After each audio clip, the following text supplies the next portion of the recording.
உயிர்த்த ஆண்டவர் இயேசு கிறிஸ்துவில் எனக்கு மிகவும் பிரியமான சகோதர சகோதரிகளே, பொதுக்காலம் 12ஆம் வாரம் வெள்ளி.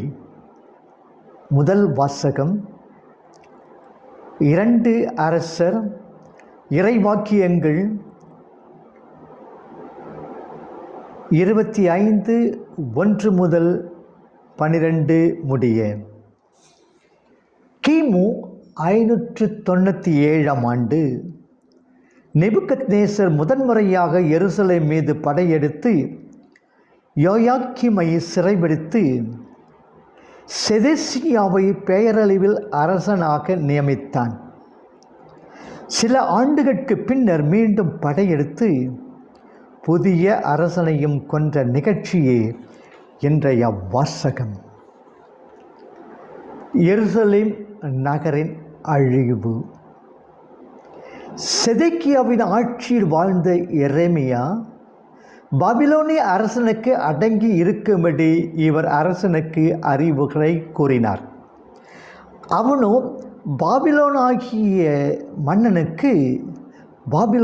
மன்னனுக்கு எதிராக எகிப்துடன் கூட்டு சேர்ந்தான். இதன் விளைவு பாபிலோனிய அரசனின் படையெடுப்பும் எருசலேமும் அழிவுமாகும். அரசனும் சிறைபிடிக்கப்பட்டு 2 கண்களும் பிடுங்கப்பட்ட நிலையில் விலங்கிடப்பட்டு நாடு கடத்தப்பட்டான். அவன் மக்களும் அவன் எதிரிலேயே கொல்லப்பட்டனர். இப்பேரழிவை எரேமியாவின் புலம்பல் சுட்டுகிறது. இன்னலுற்று அடிமையான யூதா நாடு கடத்தப்பட்டாள்.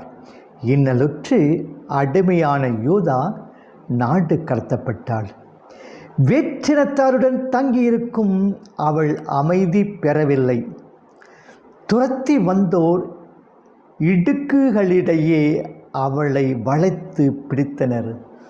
புலம்பல் நூல் 1:3. இறைவனை பிரிந்து அழுது புலம்பும் ஓர் ஆன்மாவின் குரலை எரேமியா எதிரொலிக்கிறார்.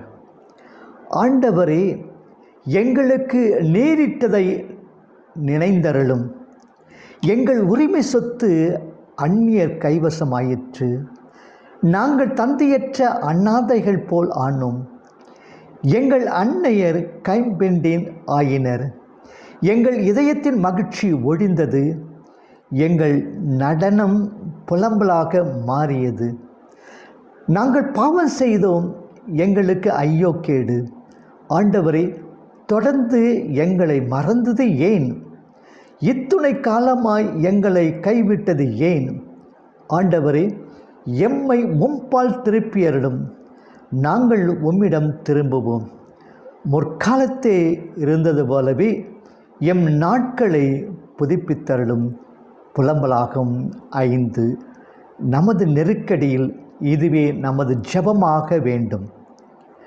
அழிவற்ற அரசு. எருசலேமின் அழிவால், இறைமக்களின் அகதி வாழ்வால் இறையரசு அழிக்கப்பட்டதாகவே பகைவர் எண்ணினர். எனினும் ஒரு குழந்தை நமக்காக பிறந்துள்ளார். ஆட்சி பொறுப்பு அவர் தோள்மேல் இருக்கும். அவர் திருப்பெயரோ வியத்தகு ஆலோசகர், வலிமை மிகு இறைவன், என்றும் உள்ள தந்தை, அமைதியின் அரசர் என்று அழைக்கப்படும். தாவீதின் அரியணையில் அமர்ந்து தாவீதின் அரசை நிலைநாட்டுவார் என்ற எசாயாவின் இறைவாக்கை 9:6-7 பக்தர்கள் மறந்து விடவில்லை. இயேசுவின் பிறப்பை அறிவித்து தூதன் இவ்வாக்கின் நிறைவை குறிப்பிடுகிறார். இதோ, கருவுற்று ஒரு மகனை பெறுவீர். அவருக்கு இயேசு என்றும் பெயரிடுவீர். அவர் பெரியவராயிருப்பார். உன்னத கடவுளின் மகன் எனப்படுவார். அவருடைய தந்தை தாவீதின் அரியணையை ஆண்டவராகிய கடவுள் அவருக்கு அளிப்பார். அவர் யாக்கோப்பின் குடும்பத்தின் மீது என்றென்றும் ஆட்சி செலுத்துவார். அவருடைய ஆட்சிக்கு முடிவே இராது. லூக்கா 1:32-33. அழிந்து கொண்டிருந்த அரசின் தொடர்ச்சியாக இயேசுவால் இறையரசு புதுப்பிக்கப்பட்டது. செதேக்கியாவின் காலத்தில் தாவீது அரசு தகர்க்கப்பட்டதாக தோன்றினாலும் இறையரசு என்னும் நிலைக்கும் இறையரசு என்றும் நிலைக்கும் என்பதற்கு வரலாறு சான்று பகர்கிறது. கோவில்கள் அழிக்கப்படலாம், அர்ச்சகர்கள் ஞான அதிகாரிகள் கொல்லப்படலாம், இறையரசாம் திரு அவை புதிய வானமாய் புதிய பூமியாய் என்றும் நின்று நிலவும். 2ஆம் வாசகம் நற்செய்தி மத்தேயு 8 இறைவாக்கியங்கள் 1 முதல் 4 முடிய. உடலை குறைத்து உடலிருந்தே ஒருவனை கொல்லும் பொல்லாத நோய் தொழுநோய். இந்நோயால் பீடிக்கப்பட்டவர்களை தொடுவதும் குற்றம். இத்தகைய நோயாளியைத்தான் நமது ஆண்டவர் தொட்டு குணமாக்குகின்றார். தொழுநோயாளி. தொழுநோய் ஒரு அருவருப்பான நோய். இது கடவுளின் சாபமாக கருதப்பட்டது. தொத்து நோயாகவும் இது எண்ணப்பட்டது. எனவே நோயாளி சமுதாயத்தினின்றும் விலக்கி வைக்கப்பட்டிருந்தான்.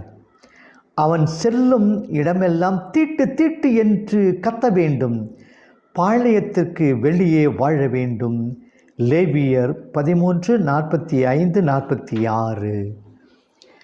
தொழுநோயாளியை தொடுவது பிணத்தை தொடுவதற்கு சமம். இத்தகைய தொழுநோயாளித்தான் ஆண்டவரை தேடி வந்தான். இத்தகைய நோயாளி தொலைவில் இருந்து கொண்டே தன் தேவைகளை தெரியப்படுத்த வேண்டும். எந்த ராபியின் அருகில் வரவும் அவனுக்கு துணிவு வராது. ஆனால் இயேசு என்ற போதகர் ராபி மிகவும் நல்லவர், வல்லவர், இரக்கத்தின் இருப்பிடம் என்று அவன் நம்பினான். ஆண்டவரிடம் செல்ல எவரும் அஞ்ச வேண்டியதில்லை என்பதற்கு சான்று இவன். இவன் தன் இழிய நிலையை உணர்ந்து ஆண்டவரின் கருணையை பெற தான் தகுதியற்றவன் என்பதை ஏற்று தாட்சியுடன் ஆண்டவரை அணுகினார். நீர் விரும்பினால் என் பீடிகையுடன் தன் விருப்பத்தை என்ற பீடிகையுடன் தன் விருப்பத்தை வெளியிட்டான். என்னை காண்பவர்கள் ஓடி ஒளிந்து விடுகிறார்கள். நான் மக்களிடம் வந்தால் என்னை கல்லால் அடிப்பார்கள். நீர் என்னை குணமாக்க வேண்டும் என்று நான் உரிமை கொண்டாட முடியாது. எனினும் இரக்கத்தையே நம்பியுள்ளேன். எனவே நீர் விரும்பினால் என்னை குணமாக்க முடியும் என்று மன்றாடினான். சில சொற்களில் தன்னையே ஆண்டவரிடம் ஒப்படைத்து விட்டான். அவரிடம் சரண் அடைந்து விட்டான். உடல் நோய், உளநோய் நம் தொல்லைப்படும் பொழுது ஆண்டவரை கூவி அழைக்கின்றோமா? உடனோய் உள்ள நோயால் நாம் தொல்லைப்படும் பொழுது ஆண்டவரை கூவி அழைக்கின்றோமா? அவனிடமிருந்த நம்பிக்கை, எதிர்நோக்கு, தாட்சி, மன்றாட்டு என்னிடம் உள்ளதா? நல்ல மருத்துவர். தொழுநோயாளியை தொட்டவர் தண்டனைக்குள்ளாவர் என்பது சட்டம். 6 அடிக்கு அப்பால் நின்றுத்தான் அவன் எவரிடமும் பேச வேண்டும். அவனை ஓர் ஆளாக எவரும் மதித்திலர். அத்தகைய ஒரு பொருளைத்தான் ஆண்டவர் தொட்டு குணமாக்குகிறார். ஆண்டவர் முன்னிலையில் அவன் ஒரு பொருள் அல்ல, விலை மதிப்பற்ற ஓர் ஆள். தேவைப்பட்டோருக்கு உதவுவதே நமது ஆண்டவரின் இயல்பு. அன்பு கட்டளை என்ற ஒரு சட்டத்தையே அவர் அறிந்திருந்தார். எனவே எந்த எதிர்ப்பையும் பொருட்படுத்தாது நான் விரும்புகிறேன், நீ குணமாகு என்று கூறி அவன் பிணி போக்கினார்.